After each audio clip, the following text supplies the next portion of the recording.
Salam alaikum, bonjour à tous. Aujourd'hui, on va faire un cours sur les noms. Je partage avec vous mon écran et on commence tout de suite. Alors, donc cours sur les noms. Alors, on va voir qu'on a deux catégories de noms. On a deux catégories de noms, les noms propres et les noms communs. On utilise les noms propres si on veut appeler ou bien désigner quelqu'un, par exemple. Alors, on a un exemple ici. Jacques, vous travaillez en ce moment? Donc ici, j'utilise le nom propre pour appeler quelqu'un. Jacques, vous travaillez en ce moment? Ou bien si je veux désigner quelqu'un. Mon voisin s'appelle Monsieur Lebon. Monsieur Lebon, là aussi, c'est un nom propre. On utilise les noms propres sans article. D'accord? Devant un nom propre, on ne va pas utiliser un article comme le, la ou un, une, etc. On ne met pas d'article devant un nom propre. Qu'est-ce qu'on peut dire d'autre? Et les noms propres aussi sont invariables. Un nom propre ne bouge pas, il reste toujours le même, il est invariable. Alors, j'avais dit qu'on ne pouvait pas mettre d'article devant un nom propre. Par contre, si on veut parler d'une famille, on peut utiliser les, l'article les. Par exemple, ici, pour la famille Lebon, je peux dire les Lebon sont rentrés de vacances. En parlant de la famille Lebon, je peux dire comme ça, les Lebon sont rentrés de vacances. Ou bien, les Dupont ont un nouvel enfant. Les Dupont ont un nouvel enfant. Ici, on voit que j'ai utilisé l'article les devant un nom propre. Petite remarque ici, on peut remarquer que malgré que j'utilise les, on n'a pas de S. On ne met pas de pluriel à un nom propre, puisque, comme j'ai dit tout à l'heure, le nom propre est invariable, il ne change pas. Et oui, pour la phrase « Les Dupont ont un nouvel enfant », je l'ai mis en vert. Pourquoi je l'ai mis en vert? Parce qu'on va revenir là-dessus à la fin du cours. Voilà, pour éviter de changer de sujet. Voilà, maintenant je vais le mettre en vert. Et puis à la fin du cours, on verra, parce que je voulais vous faire ici une remarque par rapport à nouvelle. Quand on utilise, alors autre chose maintenant, on a vu le nom propre, maintenant on va voir un nom commun. Alors, on met devant le nom un déterminant. Donc, devant un nom commun, on met un déterminant. Par exemple, où avez-vous acheté votre montre? Ce collier est très joli.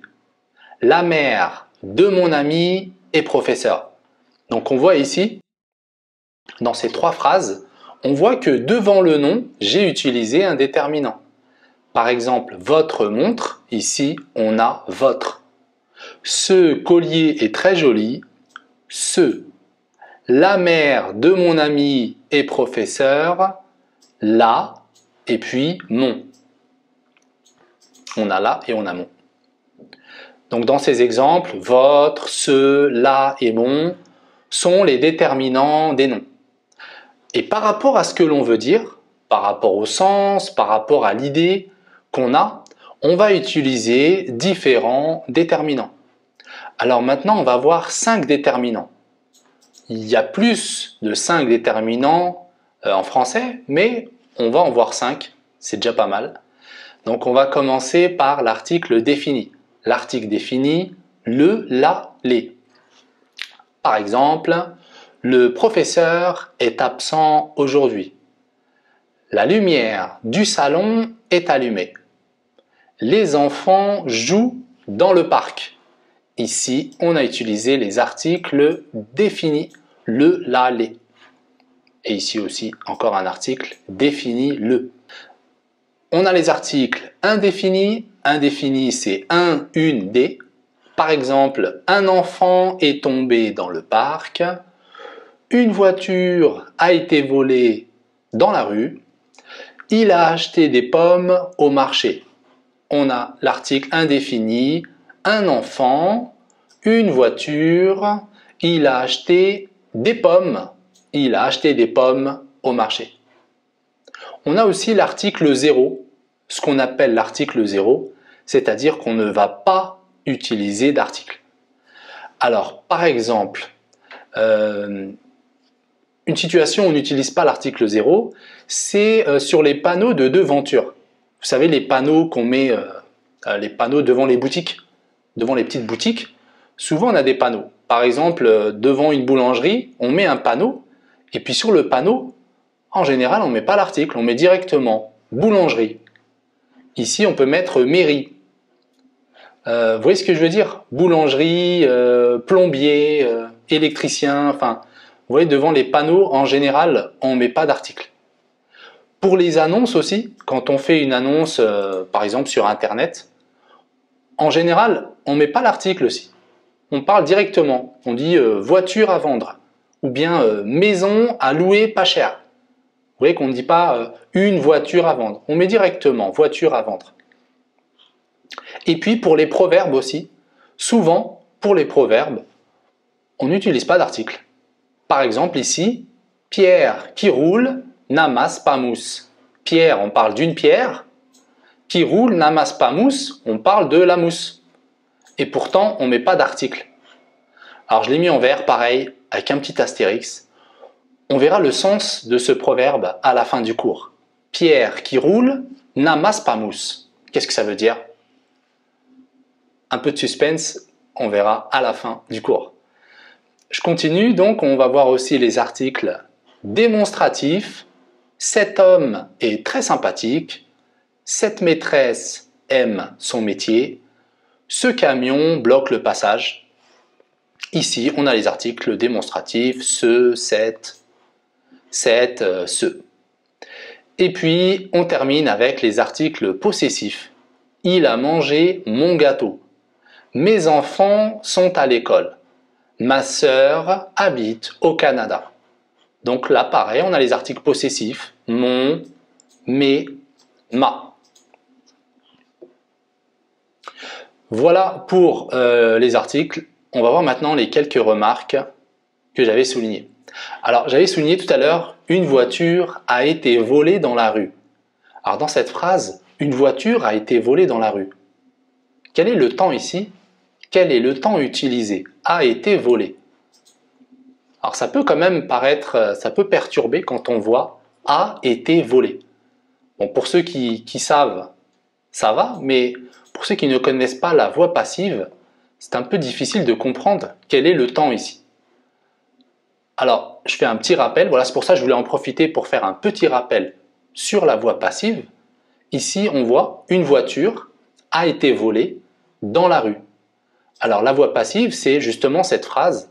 Pourquoi cette phrase est une voix passive?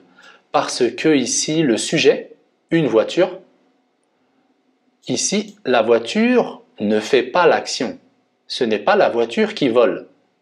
La voiture ici, elle subit l'action. On fait l'action sur elle. Ce n'est pas elle qui fait l'action. Une voiture a été volée dans la rue. On pourrait rajouter par quelqu'un. A été volée par un voleur. Donc vous voyez ici, et c'est pour ça que on a utilisé le verbe être ici au passé composé, a été, et ensuite on ajoute le participe passé. A été volé. Voilà, c'est comme ça qu'on va construire la voix passive. Bon là, c'est juste un petit rappel. On aura l'occasion de voir la voix passive en détail. Mais par exemple ici, si je voulais mettre la voix active de cette phrase, je vais mettre dans une autre couleur. On va le mettre comme ça.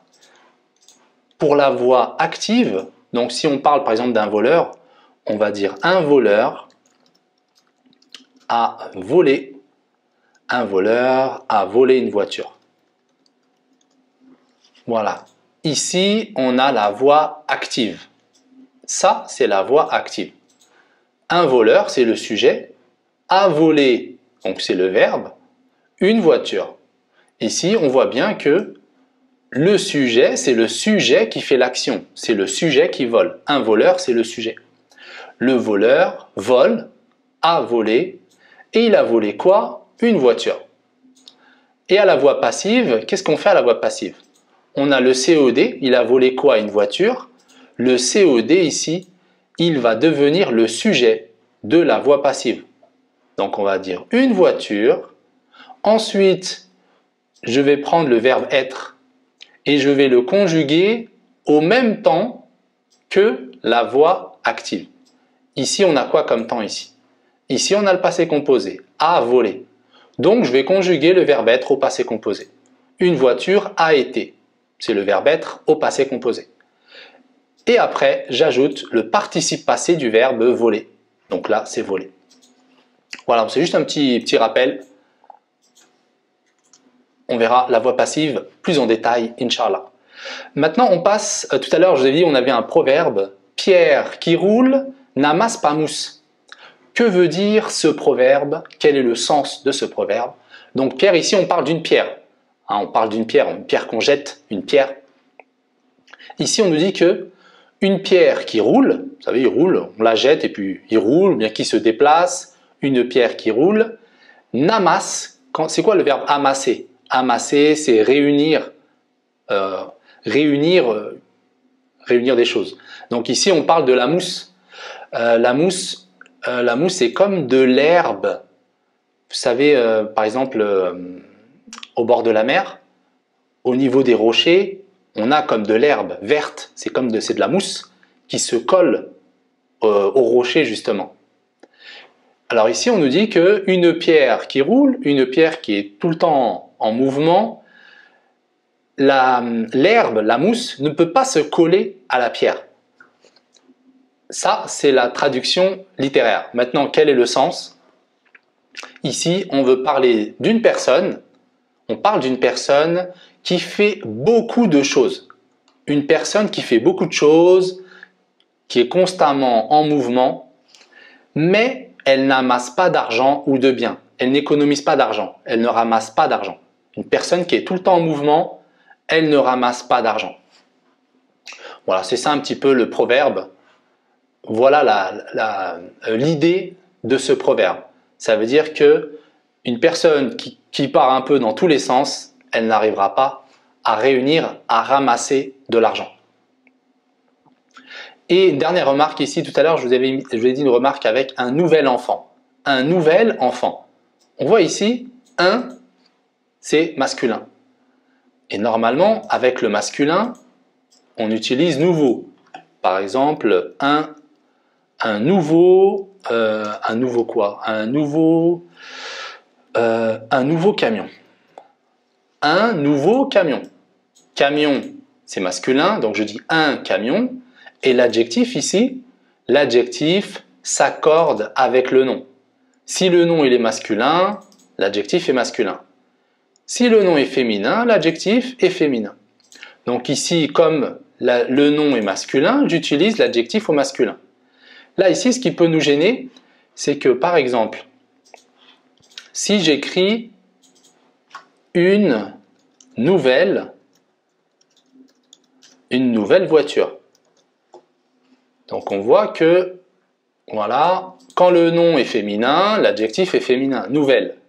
Nouveau, c'est pour masculin, et nouvelle, c'est pour féminin. Donc ça, c'est la règle de base.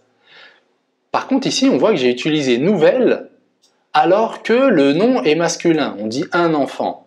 Alors pourquoi j'utilise nouvelle? C'est pour ça qu'ici, je voulais vous faire cette remarque. J'utilise nouvelle parce que ça commence ici. Le mot enfant, le nom, il commence par une voyelle. Et c'est la même chose avec vieux, vieille et vieille. La même chose. Par exemple, je vais dire un vieux monsieur. D'accord, je dis un vieux monsieur. Je dis une vieille dame. Voilà. Et puis, si je parle par exemple d'un ami, je vais dire un vieil ami. Vous voyez, c'est la même règle qu'avec nouveau. On utilise vieux pour le masculin, bien sûr, un vieux monsieur. Vieille, c'est pour le féminin. Une vieille dame au féminin. Et puis j'utilise encore vieille, mais pour le masculin, mais le mot commence par une voyelle ou bien par un H muet. Alors pour le H muet, je peux dire aussi un vieil homme. Un vieil homme. Là c'est pareil. Je ne dis pas un vieux homme. On ne dit pas un vieux homme, on dit un vieil homme. Voilà, j'ai terminé avec le cours. J'espère que le cours vous a plu. Le prochain cours qu'on va faire, on va rentrer un peu plus en détail sur les articles. Là, j'ai juste donné quelques exemples.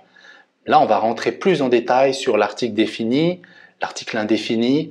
On essaiera de voir justement quand est-ce que j'utilise l'article défini, quand est-ce que j'utilise l'article indéfini. Il y a beaucoup de règles par rapport à ça. C'est pas évident. Quelquefois, c'est facile de savoir, mais il y a des situations où il est facile de se tromper. Donc, c'est pour ça que je ferai un petit cours sur ce sujet.